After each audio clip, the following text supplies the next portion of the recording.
어린아이와 같아야 천국에 들어간다고 예수님이 말씀하셨는데, 우리에게도 그런 어린아이 같은 낮은 마음 주시기를 사모합니다.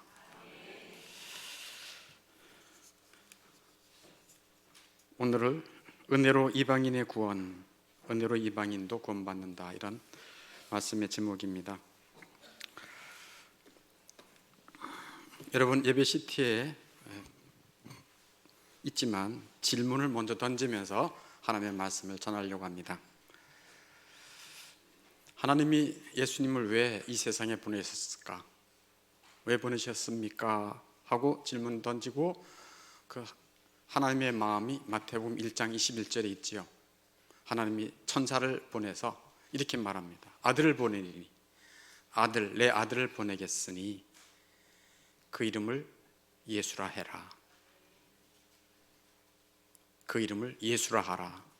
이는 그가 자기 백성 될 사람을 그들의 모에서 죄에서 구원할 자이심이라. 아멘. 왜 보내셨습니까? 이 세상에 자기 백성을 기어이 찾아내고 맙니다. 그리고 구원하시기 위해서입니다. 죄에서 구원하시고, 우리의 죽음에서 구원하시고, 비참에서 구원하십니다. 우리의 모든 고통에서 구원하실 수 있는 분이 오직 예수님이십니다. 그러면 왜 예수님이, 그 이유를 가져오신 예수님이 사도 바울은 왜 부르셨는가? 항상 예수님은 사람을 불러요. 사람을 불러서 이리 와라. 제자들도 불러요. 이리 와라 하고 불러요.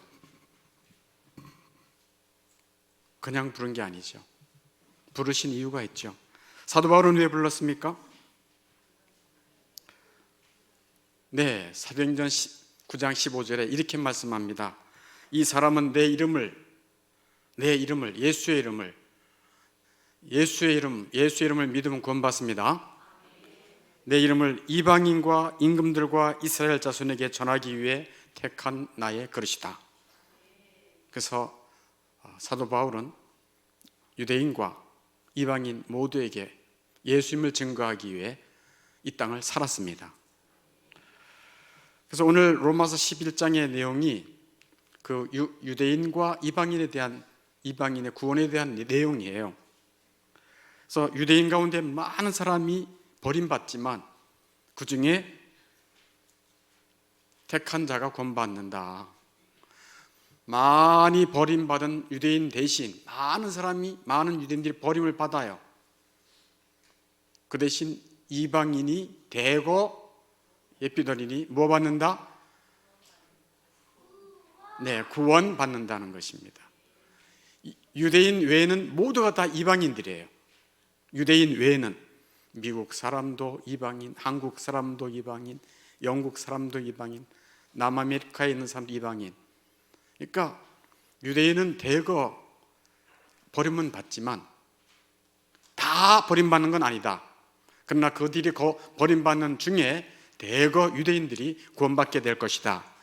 이게 로마서 11장의 말씀의 내용이에요. 로마서 11장 내용이. 그래서 여기 말씀 11장 11절에서 22절까지의 내용이 이렇게 간단하게 요약될 수 있습니다. 11장 11절에 그들이 넘어짐으로, 유대인이 넘어짐으로 구원이 어디에게 이르게 되었다? 이방인에게 이르게 되었다라고 분명히 말씀하고 있습니다. 12절에서도 그들이 넘어짐이, 그들이 누구요? 유대인이요. 그들이 넘어짐이 도리어 세상의 풍성함이 된다 라고 말씀하고 있어요. 그러니까 하나님의 구원의 이 지혜와 비밀은 우리가 가늠하기가 어려워요. 예수님이 이 땅에 오셔서 몇 가지 비유 중에서 이런 비유를 주셨어요. 집주인이 어느 날 잔치에 청함받은 사람 다 데리고 와라, 미리 청했어요. 그런데 그들이 청함받은 사람들이 안 왔어요. 종들이 가서 아유, 오늘 청함받은 날인데 오세요. 아, 나 바빠요. 직장 때문에 바빠요. 소 치러 가야 돼요. 땅에 뭐 하러 가야 돼요. 바빠요. 못 가겠어요. 하고 거절합니다. 그럴 때 주인이 그냥 있지 아니하고 그래, 그러면 다른 사람을 채워야겠다 하고 길거리에 가서 데려와라 라고 말합니다. 이 데려온 사람들이 누구요? 이방인들이에요. 그래서 그들은 버림받게 되고 유대인들은 이제 이방인들이 되고 구원받게 되죠. 바울이 비시디아 안디옥에 가서 구원의 복음을 전합니다. 비시디아 안디옥은 지금의 터키 땅이에요. 터키 땅에 가서 구원의 복음을 전해요. 주로 처음에는 유대인들에게 복음을 전했어요. 왜? 유대인이 흩어져 있고 또 사도 바울의 마음에는 자기 골육 지친이 구원받기를 간절히 원하는 마음이 가득해요. 여러분들도 여러분의 자녀나 부모가 구원받기를 간절히 원하시죠? 저도 간절히 원해요. 여러분도 간절히 원할 거예요. 사도 바울도 그래 했어요. 그래서 유대인들에게 복음을 전했어요. 근데 유대인들이 이 사도 바울의 복음 증거하는 것을 거역했어요. 핍박했어요. 아니, 못마땅하게 여겼어요. 그래서 사도 바울을 돌로 치기도 하고 사람들을 막 소유를 일으켜서 말씀 증거할 때 방해하기도 하고 그랬습니다. 하나님의 말씀을 증거할 때 순전하게 이 기쁨의 소식이 증거되면 사람들이 다 좋아하겠지, 천만의 말씀이에요. 영국에서도 놀라운 부흥이 있었을 때, 예를 들어서 조지 휘필드와 같이 사도 바울 이후에 최고의 말씀, 구원의 복음 전도자예요. 목사님이신데 개혁주의 목사님이세요. 영국을 부흥의 도가니로 일으켰어요. 미국에 7번 가서 말씀을 증거하고, 그래서 미국에서도 부흥의 불길이 났어요. 북쪽의 스코틀랜드는 15번이나 가서 말씀을 전했어요. 바로 옆에 있는 웨일즈는 2번이나 가서 말씀을 전했어요. 근데 조지 피필드가 말씀을 증거할 때 그냥 사람들이 다 화난 것만이, 좋아한 것만이 아니에요. 사람들을 데려다가 반대하기도 하고 핍박하기도 하고 그랬어요. 하나님을 믿고 복음을 증거할 때 다 사람들이 환영하는 게 아닙니다. 반드시 어둠의 영들이 그냥 두지 않아요. 그럼에도 불구하고 주님의 복음은 증거됩니다. 복음을 듣는 자 구원받습니다. 이 사도 바울이 그랬어요. 그럼에도 불구하고 복음을 계속 전했는데 너무 핍박하고 너무 반대하니까 사도행전 13장 46절 이 비시디아 안디옥에서 이렇게 말합니다. 너희들 영생 얻기에 합당한 자로 여기지 않으니 우리 그러면 이방인에게 갖게, 이방인들에게 갖게, 그리고 그 이후부터는 이방인들에게 집중해서 복음을 전하기 시작합니다. 사실 유대인을 구원하는 것보다 이방인을 구원하는 일은 훨씬 유능하고 탁월하고 열렬해야 됐습니다. 왜? 이방인이니까, 전혀 다른 사람이니까. 사도 바울은 신약 성경의 절반 이상을 써서 남길 정도로 하나님의 성령이 사도 바울에게 힘있게 임했던 것입니다. 하나님의 일은, 사람을 살리는 일은 사람이 할 수가 없는 일입니다. 사람이 할 수가 없는 일이 복음 증거하는 일이고 사람 살리는 일인 것입니다. 어떻게 사람을 변화시키고 어떻게 사람이 죽음에서 생명을 얻습니까? 그것은 전적으로 하나님이 하시는 것입니다. 특별히 생명의 영이신 성령께서 행하시는 일인 것입니다. 그래서 복음을 증거하는 주의 종이든 복음을 믿고 거듭난 사람이라 할지라도 성령 충만해야 증인의 삶을 살게 되는 것입니다. 초대교회가 그 증거 아니겠어요? 안수집자로 세워놓은 빌립도 믿음과 성령이 충만하니까 성령께서 저기 광야로 가라, 예스! 그리고 가서 복음을 증거한 거예요. 사람 힘으로 안 돼요. 우리 육체는 원치 않아요. 우리 육체는 편안한 거 원하고 세상적이고 내가 원하는 대로 살고 싶어요.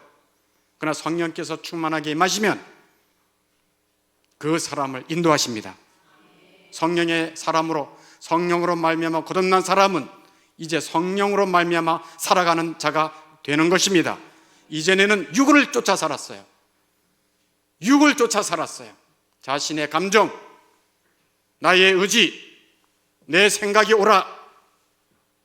그러나 성령으로 말미암아 거듭난 사람은 성령을 순종합니다. 그래서 사도행전 보세요. 성령께서 가라, 아멘 하고 가고요. 이제는 아시아에서 말씀 증가하지 말아라, 사도 바울. 저기 유럽으로 가라. 예, 알겠습니다. 신앙생활은 내 생각대로 하는 게 아닙니다. 나를 죄와 사망에서 구원해 주신 생명의 영 성령, 거룩의 영 성령, 그의 인도를 따라 살아가는 사람들입니다. 그래서 영의 사람, 영적인 삶, 영적인 사람이라고 말할 수 있는 것입니다. 사도 바울이 그랬어요. 그래서 이방인에게 복음을 전했어요. 이방인이 구원받고 교회에 들어오게 되어서 교회가 갖고 있는 모든 특권을 이방인들이 갖게 되었어요. 교회의 특권이 로마서 11장 17절에 있습니다. 참 감람나무에 접붙임을 받는다라고 하는 비유로 교회의 특권이 참 감람나무에 접붙임을 받는다는 것으로 말씀하고 있는 것입니다. 돌감람나무는 맛있는 열매를 맺지 못해요. 아무짝에 쓸데없습니다. 겉으로 볼 때는 돌감람나무의 모양은 갖췄어요. 그런데 먹지도 못하고 쓸데도 없고 그래요. 제 고향에 제가 살았던 집에 살구나무가, 엄청 큰 살구나무가 있었어요. 어렸을 때 거기에 올라가서 놀고 봄 되면 살구나무 꽃이 하얗게 피어서 얼마나 크고 아름다운지 몰라요. 그리고 꽃이 지고 나면 살구가 열려요. 얼마나 예쁘게 잘 열리는지 몰라요. 아주 그냥 빨그스름하게 놀이끼리 하면서도 와, 탐스럽다. 그것이 한두 개가 열리는 게 아니에요. 주렁주렁 열렸어요. 근데 한 입 딱 따서 먹으면 패 하고 뱉었어요. 왜 뱉겠게요? 게살구예요. 여러분 게살구 아세요? 참살구가 아니라 게살구예요. 게살구는 못 먹어요. 모양은 다 갖췄어요. 참감람나무와 돌감람나무 마치 그런 거예요. 게살구, 돌살구, 돌배 같은 거예요. 겉보기는 괜찮아요. 겉보기에는 잘생겼어요. 겉보기에는 이뻐요. 겉보기에는 멋있는 옷도 입고 다녀요. 겉보기에는 좋은 집 살아요. 겉보기에는 좋은 학벌을 갖고 있어요. 겉보기에는 교양도 있어요. 겉보기에는 친절도 해요. 그러나 게살구예요. 다른 사람에게 아무런 유익을 주지 못해요. 꽃도 피어요. 열매도 맺어요. 아무짝에 쓸데없어요. 그 주인에게도 그렇고 이웃에게도 그렇고 그게 돌감람나무예요. 그러나 그런 아무짝에도 쓸모없는 이방인이 예수 그리스도를 믿고 어디에 접붙임 받았다고요? 참감람나무, 맛있는, 진정 맛있는 감람나무. 보기에도 좋고 남에게도 유익이 되고 주인에게도 기쁨이 되고 본인도 다른 사람이 따먹으면서 와, 당신이 따 먹으니까 너무 좋아. 아이고 너무 좀 많이 먹으세요. 건강하세요. 이게 참감나무예요. 이런 참감나무에 접붙임 바 되었다. 누가? 이방인들이. 그래서 교회의 영광, 교회의 특권에 이제 들어가게 된 거예요. 완전 개량된 거죠. 완전히 개량된 것입니다. 모든 은혜를 충만하게 받게 된 것입니다.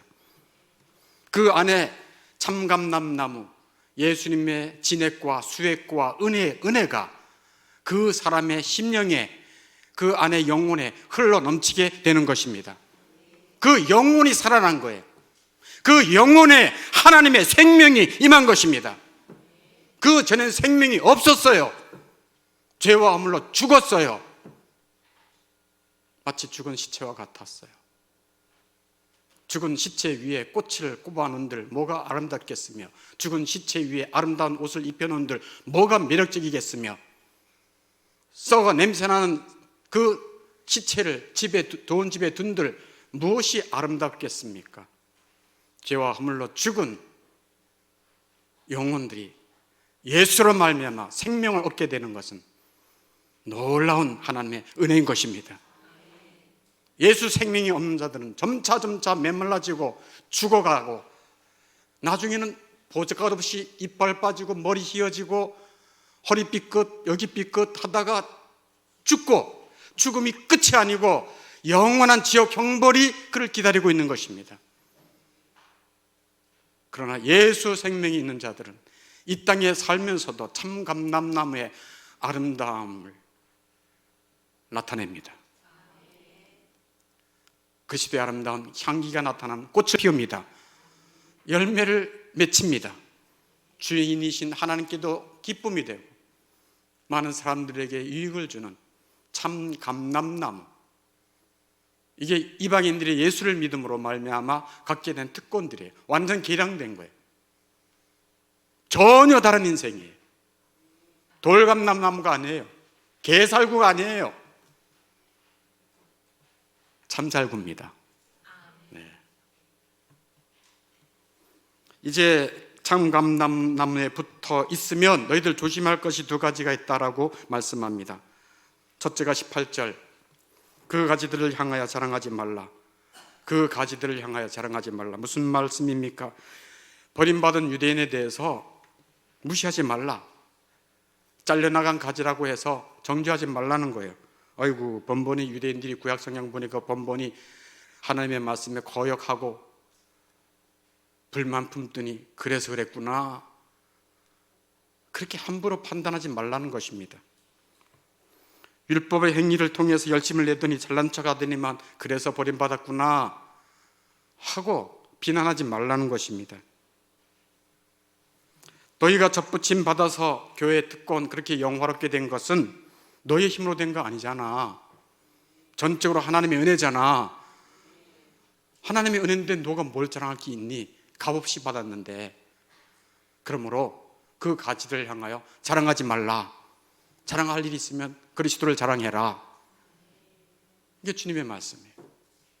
또 두 번째는 조심해야 될 게 뭐 있다고요? 20절이죠. 높은 마음을 품지 말고 도리어 두려워해라. 높은 마음을 품지 말고 도리어 두려워해라. 예수님을 진정 믿고 성령으로 말미암아 거듭난 사람들의 특징은 딱 한마디로 얘기하면 겸손이에요. 그 영이 겸손해요. 왜? 다 거저 은혜로 받았으니까. 그래서 겸손한 거예요. 이 땅에 살면서 뭔가를 받아도 다 주님이 주셨다고 믿기 때문에 겸손한 거예요. 건강해도 겸손, 돈이 많아도 겸손, 똑똑해도 겸손, 뭐가 일이 잘해도 겸손, 자녀가 잘 나가도 겸손. 내가 아니에요. 내가 어떻게 자녀들을 변화시켜요? 내가 어떻게 이 일을 잘할 수 있어요? 내가 어떻게 이런 재물을 얻을 수 있어요? 다 주님이 주신 지혜가 아니겠습니까? 내가 이 IQ도 하나님이 주신 거 아니겠습니까? 다 눈물로 감사, 겸손하게 하나님을 인정하는 것입니다. 높은 마음 품지 못해요. 왜? 은혜를 알면 겸손합니다. 내 주 예수님도 마음이 온유하고 겸손한데 왕이신 하나님, 전능하신 예수님이 그렇게 겸손하신데 이 죄 가운데 태어난 내가 교만 덩어리를 품을 이유가 없지 않나? 자기 분수를 아는 거죠. 높은 마음을 품지 않죠. 도리어 하나님을 두려워하고 경외하는 것입니다. 20절 전반절에 그러죠. 그들은 믿지 아니함으로 꺾이고 너는 믿음으로 섰느니라. 그들은 믿지 아니함으로 꺾이고 너는 믿음으로 섰느니라. 믿음에, 여러분은 예수님 믿으십니까? 예수님과 같이 죽은 다음에 부활에 그 부활을 믿으십니까? 세상에, 어떻게 그런 걸 믿으세요? 이 믿음, 우리가 어떻게 이렇게 믿게 되었는가? 믿음 위에 서게 된 것은 전적인 하나님의 은혜입니다. 믿음 위에 서게 된 것은 전적인 하나님의 은혜입니다. 성령의 은혜 중에 은혜가 믿음이에요. 에베소서 2장 8절에 너희는 그 은혜에 의하여 믿음으로 말미암아 구원을 받았으니 이것은 너희에게서 난 것이 아니요 하나님의 선물이라. 너희는 그 은혜에 의하여, 은혜로 말미암아 믿음으로 서게 된 것입니다. 진리의 말씀을 들을 때 성령께서 맞아, 내가 죄인이야 하고 깨달음을 주시고요, 성령께서 예수님이 나의 구원자시구나 라고 하는 깨달음을 주시고 믿음으로 인도해 주시고요, 성령께서 이 세상이 끝이 아니야, 영원한 나라에서 아멘 할렐루야 믿음으로 인도해 주신 분이 성령이십니다. 그리고 어려운 일을 당할 때도 성령께서 야, 예수님이 너를 사랑하시고 너와 함께 하시는데 뭘 이렇게 어려워하니? 왜 이렇게 마음이 다 녹아버렸니? 왜 다 탔니? 주님이 너와 함께 하셔, 약속했잖아. 예수님의 약속을 생각하게 해주시는 분도 성령이십니다. 그러니 은혜로 말미암아 믿음 위에 서게 된 것입니다. 세상을 이기는 이김은 이것이니 우리의 믿음이라. 그래서 세상을 살아갈 때 담대하게 이 세상을 이길 수 있는 사람은 예수를 믿는 믿음의 사람 외에는 없습니다. 다 꺾여요. 다 포기해요. 다 그냥 그렇고 살아요. 에이, 이 세상 그렇고 그러니까 이렇게 살자. 안 그렇습니다. 이 세상을 승리할 수 있는 사람은 예수 믿는 믿음의 사람입니다. 그 믿음을 누가 주신 거라고요? 하나님이 은혜로 주신 것입니다. 하나님의 선물인 것입니다. 이는 누구든지 자랑하지 못하게 하려 함이니라. 그게 성경의 말씀이에요. 진리를 제대로 모르고 하나님의 은혜를 제대로 모르니까 예수님을 믿으면서도 교만 방자하고 오만하고 함부로 남 판단하고 하나님에 대해서 이런 쿵저럭쿵 말을 함부로 하는 것입니다. 하나님의 은혜가 모르는 것, 하나님의 은혜를 모르니까.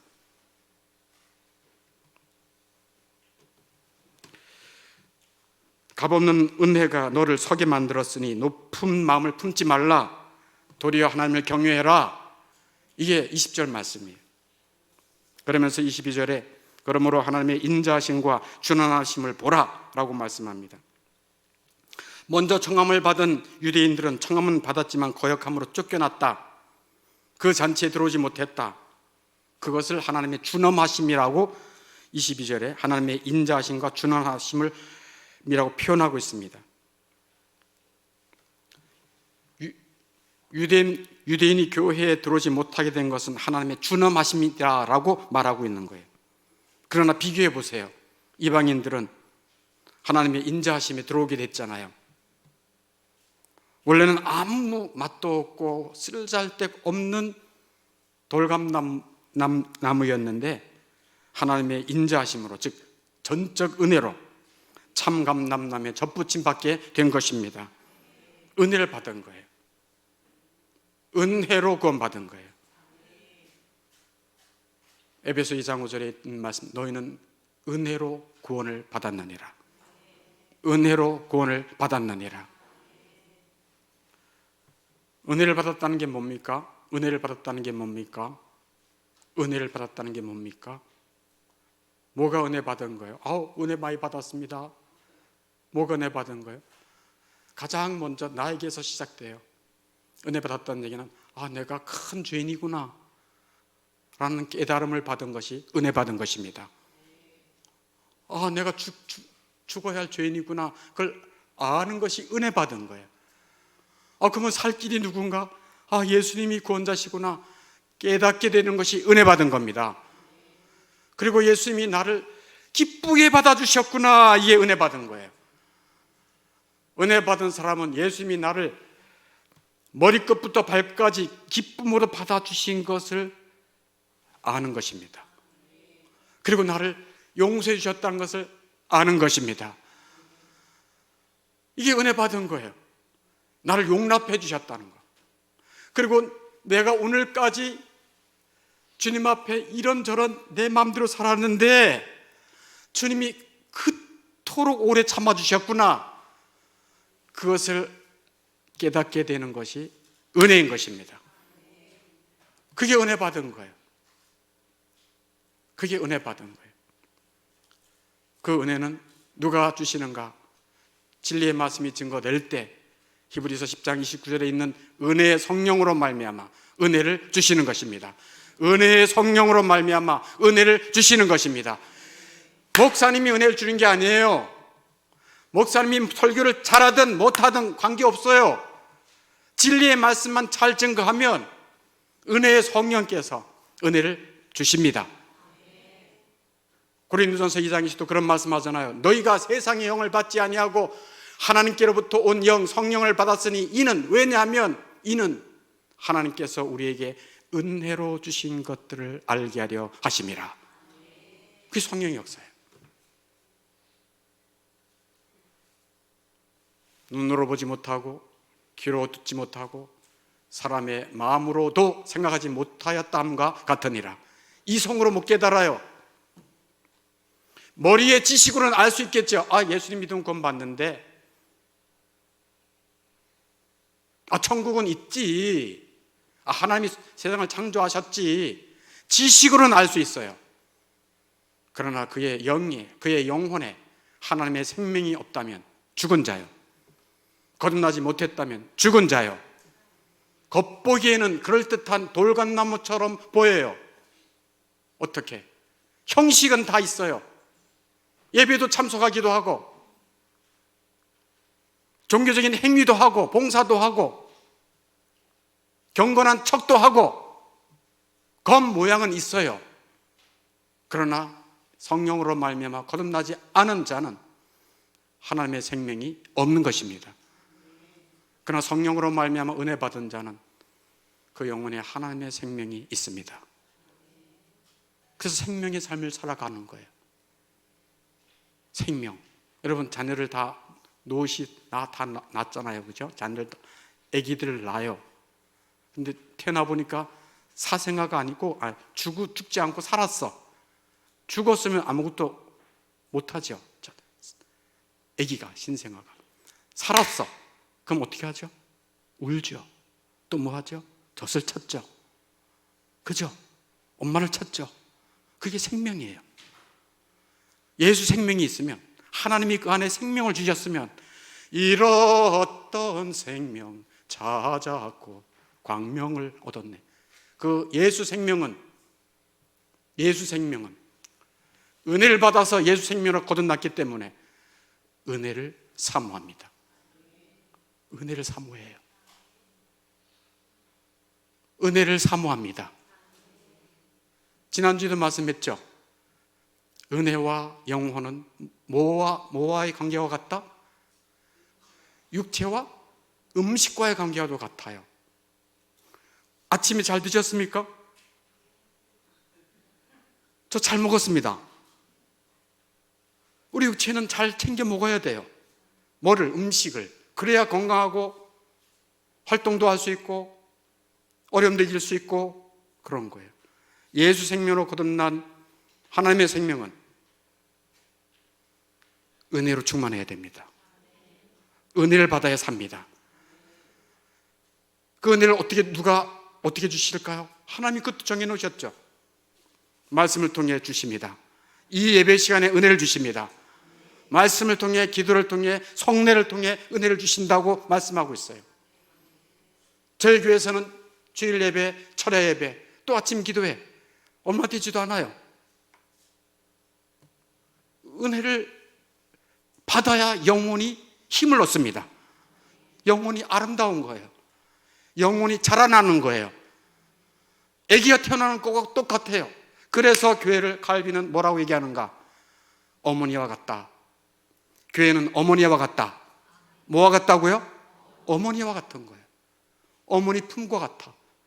그래서 그 교회에서 젖을 먹고 또 자라면 단단한 음식도 먹고 그 형제자매들과 함께 서로 부대껴가며 아름답게 그 인격이 자라가도록 하나님이 디자인하신 거예요. 18세기에 영국의 부흥을 일으켰던 그 시점에 웨일즈의 최고의 찬송 작곡가가 윌리엄즈예요. 그가 이런 찬송 작곡을 했어요. 전능하신 주 하나님,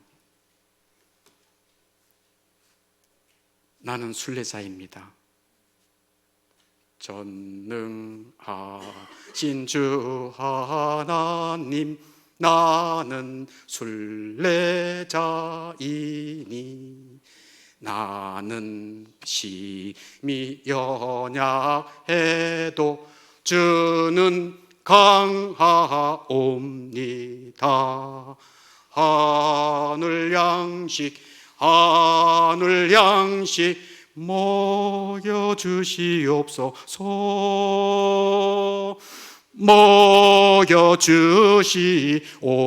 먹여주시옵소서. 아멘.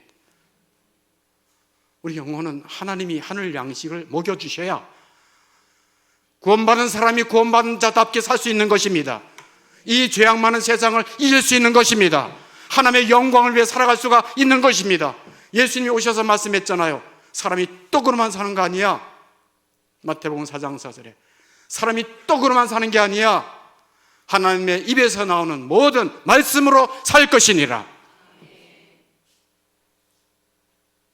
하나님은 자기가 낳은 백성들에게 하늘 양식을 먹여주십니다. 이 시간도 먹여주고 있습니다. 여러분의 형평사정이 다 다르지만 하나님이 여러분의 영혼 속에 말씀하십니다. 거듭나지 않고 그냥 껍데기만 돌감나무라는 생각이 든다면 하나님의 은혜를 구하십시오. 저 이렇게 아무 쓸데가 없는 돌감나무 아니지요. 저에게도 은혜를 베풀어 주세요. 여러분이 예수님 믿고 내가 거듭난 영혼 같다라는 믿음이 있다면 더욱 큰 은혜를 사모하시기를 바랍니다. 그래야 은혜 받은 사람은 은혜로 말미암아 살아가고 은혜 받은 사람은 은혜를 나누며 살아가는 자인 것입니다. 은혜를 나누는 거예요. 은혜를 나누는 거. 성경 마지막 절 보겠습니다. 시편 37편 21절에 우리 예뼈드리니 넣어보세요. 시편 37편 21절에 의인은 뭐를 베풀고 주는도다? 네, 은혜를 베풀고 주는도다. 은혜를 베풀고 주는다. 또 37편 26절에도 그는 은혜를 베푸는 자인데 하나님 믿는 사람은 어떻게 은혜를 베풀라고 말하고 있어요? 예삐더리니 네, 종일토록 은혜를 베풀며 살아가는 자예요. 아침에 일어나자마자 눈 뜨고 딱 보는 사람에게 사랑해요, 여보 오늘 힘냅시다, 주님이 함께 하세요.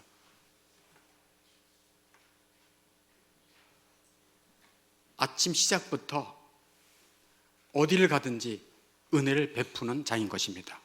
종일토록 은혜를 베풀고 의인은 은혜를 베풀고 주는도다. 우리가 다 은혜를 받았으니까 은혜를 베푸는 거예요. 은혜 베푸는 게 뭐라고요? 은혜 베푸는 거를 말씀해야 그래도 알죠. 은혜 베푸는 게 뭐예요? 우리가 주님께로부터 받은 은혜가 뭐예요?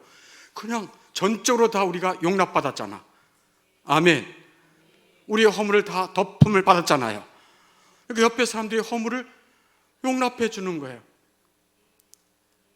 그들의 부족한 점을 받아주는 거예요. 강한 자가 마땅히 그 연약한 자의 약함을 받아주는 것처럼 먼저 은혜 받은 자가 은혜가 일천한 자의 그 부족한 것을 받아주는 것입니다. 용서해 주는 것입니다. 판단하고 비난하는 게 아닙니다. 우리 주님은 우리를 비난하거나 판단하고 정죄하지 않았습니다. 오래 참아주신 거예요. 그래서 오래 참아주는 거, 그게 은혜를 베푸는 겁니다. 자손들에게도 오래 참아주고 직장에서도 정말 꼴같지 않은 그 사람에 대해서도 오래 참아주고 함부로 말하지 않고 뒤에서 막 이렇게 이상한 말 하지 않고, 그렇다고 또 아양방불기라는 건 아니에요. 없는 말을 하라는 얘기는 아니에요. 그냥 입을 다물면 돼요. 속상하면 하나님 속상해요. 왜 내게 이렇게 힘든 상사를 만나게 하셨을까? 하나님 왜요? 물어보세요. 그럼 살아계신 하나님이 반드시 말씀해 주십니다. 반드시. 그게 은혜 베푸는 거예요. 은혜 베푸는 거. 우리가 은혜 베풀라 그러면 물질적인 것만 생각하는데 그것이 전부가 아니에요. 받은 바, 우리 주님으로부터 받은 바 은혜를 나누는 것입니다. 그게 은혜 베푸는 삶이에요. 어떻게 은혜를 베풀라고 말합니까? 종일토록 은혜를 베풀고. 할렐루야. 더욱 은혜를 사모할 수 있기를 주 예수님의 이름으로 축원합니다.